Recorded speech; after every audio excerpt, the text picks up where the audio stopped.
David Licauco nagpatama sa isang post. Ano ito ating alamin.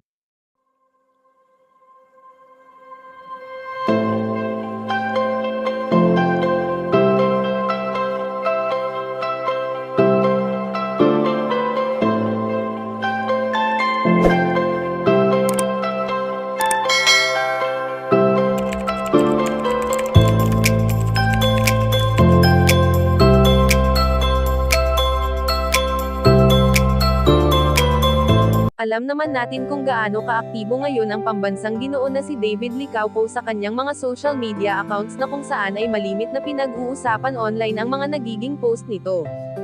Sa tuwing nagpo-post si Ginoo ng mga ganap niya sa buhay lalong-lalo na ang mga pictures nito na talaga namang pinagkakaguluhan ng mga babae, dahil sa angking kagwapuhan na mayroon si David Licauco.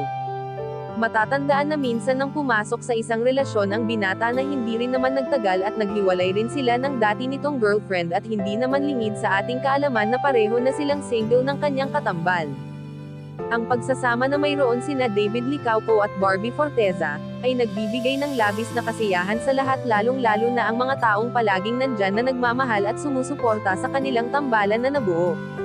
Subalit sa ngayon nga ay ayon sa aming impormasyon na nakalap na may patama ang pambansang Ginoo sa isa sa naging post nito online na talagang pinag-usapan ng mga netizens.